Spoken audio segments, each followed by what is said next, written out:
So you want to win your leagues, and you got great players, but you need the elite players, the elitist of the elite. And I'm going to help you do that. So listen to what I have to say and add the podcast, the Cruise Dynasty Podcast. Add it. Add me on Twitter at Crew Matt Hamm. Let's get it.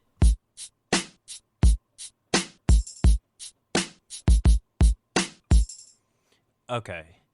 Every season, there are players that finish in the top 12 that are, boom, they out of there by the next year. So I did the research. So the last 5 years, going back to 2017, 7.5 players who finished in the top 12 do not repeat it the next year. They leave. They might make a reappearance. They might come back. But they finished in the top 12. Next season, they're gone.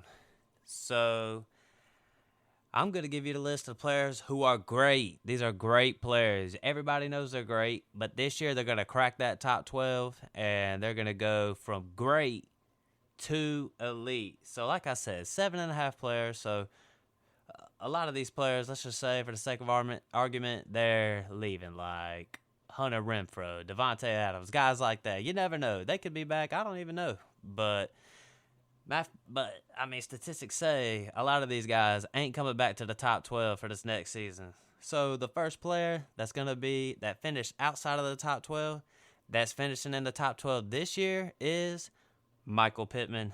And Pittman last year, he finished 17th in your PPR leagues. And I pretty much go by PPR leagues because that's all I play in. I don't play in these half PPRs. I'm for sure not playing in a standard league. But Pittman has a great chance to finish in the top 12. Like I said, he finished 17 in your PPR leagues with 237 fantasy points. Right now, currently, I got him 14th in my dynasty rankings, and I'm expecting him to jump from 14 to go a little bit higher because I got him right behind guys like DJ Moore and DK Metcalf. And DJ Moore did get a quarterback this year, so maybe that's off the table, him jumping him. But DK, I mean, there ain't no telling where he's about to drop to. So Pittman could definitely go ahead of some of these guys that's in front of him. But last year, he had 88 receptions on 129 targets.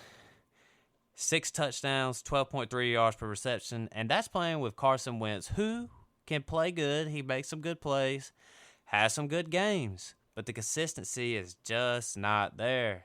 I mean, there's a reason why he was, a top 2 pick? He was number 1 or number 2, I can't remember. He's already on his third squad. His team won the championship without his booty in Philly. They won with a backup quarterback. So, Wentz, nothing. Doesn't help Pittman as much. But now we're bringing in Matty Ice, first ballot Hall of Famer, the Atlanta GOAT. He comes in, and Matt Ryan has supported a wide receiver that finished in the top 12 4 out of the last 5 years. Mostly Julio Jones. Calvin Ridley had a top 5 finish 2 seasons ago. Ridley's a bum, so he quit. But Matt Ryan, he has the capabilities of supporting a wide receiver to top-notch levels. So Carson Wentz is out. We're bringing in Matt Ryan. We get a smoother operation. We get a smoother offense, more opportunities in the offense. Whenever the offense is running smoother, you get the ball more, you're winning more games. The division, pathetic. The division is weak. So Matt Ryan, Michael Pittman, that is just a dream, a match made in heaven. There's no doubt about it. Last year, Pittman had 25.9% of the target share, which ranked 12th. The next highest on his own team was 13%. And that was Pascal. Do any of y'all even know who Pascal is? I do, but I feel like a lot of y'all probably don't. So when you got that high of the target share percentage, your next one's like doing half the amount as you. Let's bring in Matt Ryan. I say that target share probably goes up a little bit. I know they brought in the rookie. Something is something. It's something. It's something. I don't really care. He doesn't really affect me. I pretty much see this as a Michael Pittman, Jonathan Taylor. That's the offense. Starts with Matt Ryan. They got a good O-line. So Matt Ryan to JT to Pittman, no doubt about it. Last year, Colts averaged 30.6 pass attempts per game, which was 27th. You got to think that goes up some.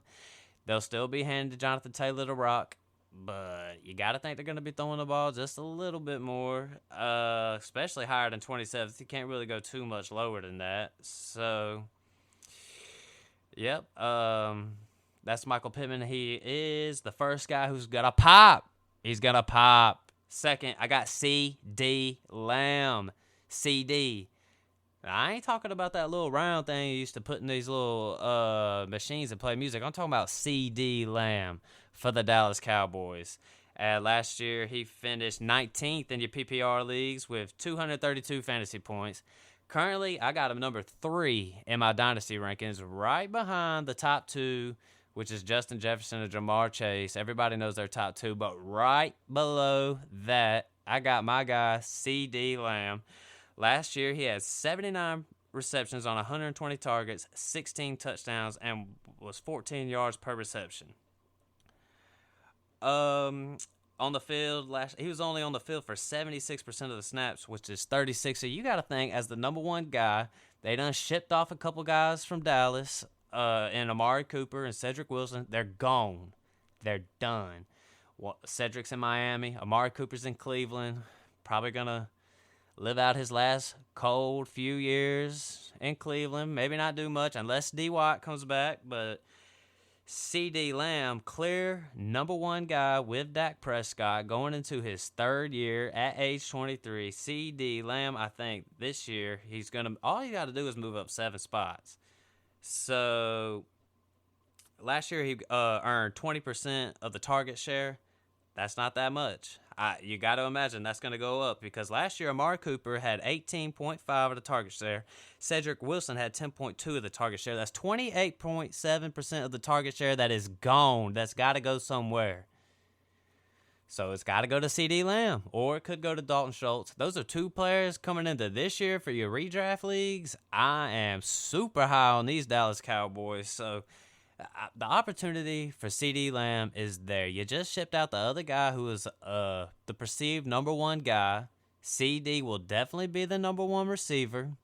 Michael Gallup probably going to miss the first half of the year because he had a torn ACL, I think, in week 17 last season. So, I mean, pretty much the offense is going to be C.D. Lamb, Schultz, and you got Ezekiel Elliott in the backfield, who is a declining asset. I do expect this year he'll get a few more targets, and so much of the target share is not going to be there. Last year, the Dallas Cowboys averaged 38.4 pass attempts per game last season. That ranked 5th in the NFL. These dudes like to sling the rock. They're not going to sit back there and hand the ball off to Ezekiel Elliott and let him rush for 2,000 yards. He can't even do it anyways. So these guys, they're going to be slinging the rock. Prescott's going to be slinging it to CD. CD's going to be moving around. He's going to be on the outside. He's going to be in the slot. He's probably going to be in the slot more often this year. His only other competition at the wide receiver spot is another rookie that they just brought in. So C.D. Lamb with the opportunity there. He had a good year last year. We're about to have a third-year breakout for C.D. Lamb. There is no doubt about it. I got him high on my list. He will be in your top 12s next year. No doubt about it. Next, I got that bad man, Marquise Hollywood Brown. And Marquise Brown, for some reason, it just seems like this dude gets a little bit of hate when it comes to the media because this guy's been a pretty good receiver. Last year, he was a great receiver. Finished as a wide receiver 2 last year, playing in a run-heavy offense. Had a backup quarterback for the last half of the year. So Marquise Hollywood Brown finished 22nd in your PPR leagues. Right now, I got him 19th in my dynasty rankings with room to move up. Had 223 fantasy points last year. So last year, he had 91 receptions on 145 targets, 6 touchdowns, and he just barely cracked 1,000 receiving yards. And like I said earlier, this is with Lamar Jackson, who I like. I'm a huge Lamar Jackson guy. I know he's getting a little bit of criticism. I think I saw on ESPN that they said Lamar Jackson isn't a top 10 quarterback. Even though that's real football, to say Lamar Jackson's not a top 10 quarterback is a shame. and it's borderline retarded. So like I said, last year with the Baltimore Ravens, he had 23% of the target share, which ranked 12th among wide receivers. And I just keep saying this again. The second half of the year, they had a backup quarterback. So Marquise Brown, he gets shipped off on draft day, leaves Baltimore, and has to play with his old college quarterback teammate, Kyler Murray, who, as far as I can see, I know Kyler Murray is having a little contract disputes with the Arizona Cardinals. But this guy, dynasty-wise, is a top 5 quarterback. Kyler Murray runs. He likes to sling the rock. These dudes are definitely going to be throwing the ball to Marquise Brown. Like I said, they played together in Oklahoma. They dominated. So you bring these teammates back together. Goes to Arizona.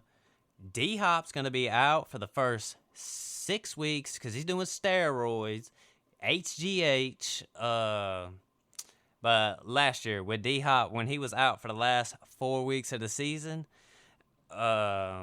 Christian Kirk was the wide receiver 12. Christian Kirk was the wide receiver 12 on the Arizona Cardinals. Now, I like Christian Kirk a little bit, but he isn't like all that. But last year, Christian Kirk was used in the slot, so when D-Hop was there, it opened it up for Kirk. I'm going to talk about Kirk here in a second. This is that Hollywood part of the show.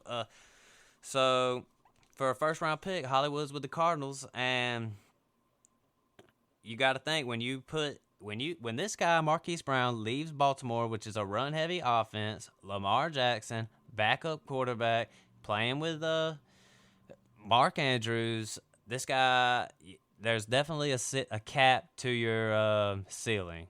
Well, that cap, just take that cap off, throw it off to the side, because now he's in Arizona playing with a team that likes to throw the rock, a quarterback that's a little more accurate, so the opportunity is there for Marquise Brown. I'm not saying that I'm guaranteeing he's going to be in the top 12, except that I am. He's going to be in the top 12, and I guarantee it. Next, Christian Kirk, because Christian Kirk just left the Cardinals. He just left these dudes.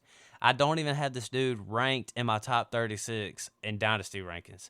This guy is it's just a major outlier. Like, last year, this dude signs a deal with the Jacksonville Jaguars, 4 years, $84 million, which makes him the third highest paid wide receiver in the league. Christian Kirk, the third highest paid wide receiver in the league. And I know you guys are probably all listening to this like, that's crazy. And I agree. It's crazy. It's totally absurd that somebody, I mean, I like Trevor Lawrence, and I'm pulling for Jacksonville. But dang, to pay Christian Kirk that much money, that's a shame. That's a shame. You might as well you could have just drafted somebody pretty much paid him nothing. Pretty much paid him nothing. But instead, you bring out the Brinks truck for Christian Kirk. He finished 26th last year in PPR leagues with 207 fantasy points. He had 77 receptions on 103 targets, 5 touchdowns, 12.8 yards per reception. And last season was Christian Kirk's breakout year because it was the first season Christian Kirk was exclusively used in the slot.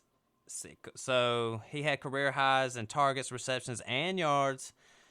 Comes over to Jacksonville. The competition, I mean, he's got like Marvin Jones, Travis Etienne coming back. It's just one of those things where this guy's with the Jaguars. Like, could he be a top 12 receiver? The path is there. It all depends on Trevor Lawrence. He's got to take a step up. I'm a Trevor Lawrence guy. I'm a Clemson fan, but you played like crap last year. You played like crap. You got to step it up. You need to go out there and act like you want to play football. That's my little sermon to you, Trevor Lawrence. I hope you're listening, buddy. You need to go out there and act like you're playing. But Christian Kirk, he's your top guy, gonna be in the slot. There's a path for Christian Kirk to finish as a top 12 wide receiver. No doubt about it. You put him in the slot. Not really that much competition. I know they bring in Zay Jones. I mean, they got these guys that are pretty much, I mean, what's a nickel to a dime, bro? That's what it is. What's a nickel to a dime, bro? Christian Kirk, somehow, some way in this scenario, is that dime. So, Christian Kirk, I got him on there. He has a chance to join that top 12. Last year, he had 18.6 of the target share. You got to think that goes up at least a few points, but that's Christian Kirk for you. And and by the way, before I even go on to these other guys, I'm not guaranteeing that these guys are about to pop. I'm just saying that these guys have a path to finish in the top 12, knowing that a lot of people are going to be exiting the top 12.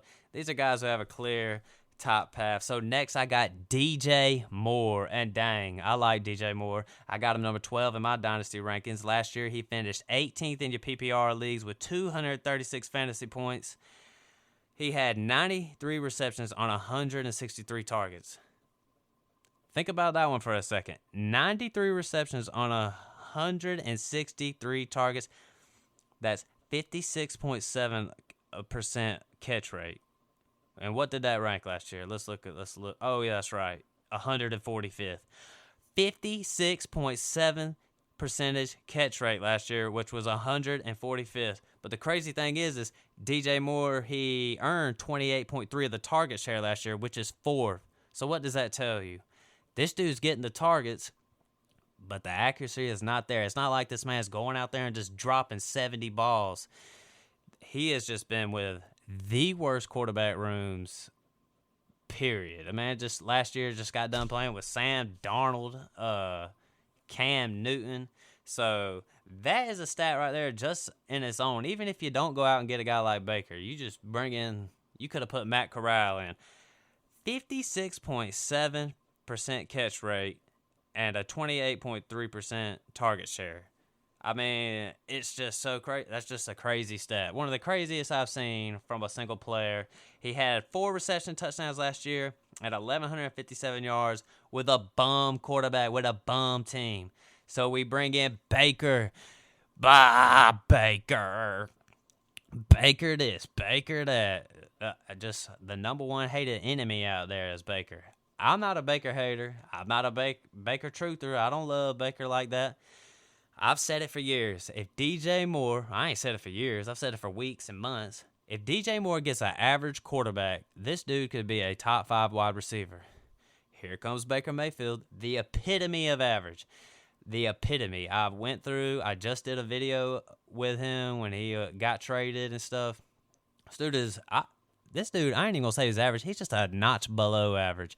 But with that said, you bring Baker Mayfield in from Cleveland, you get a smoother operation. You're going to get a better run offense, a little more accuracy out there.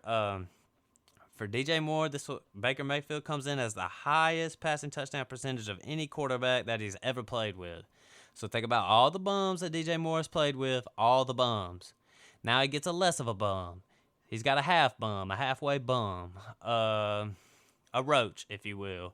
He's got Baker Mayfield in it, so I'm going to guarantee this one. He's finishing in the top 12 this year. I just got to believe it. I don't think Baker's going to bust that hard. So next I got T. Higgins.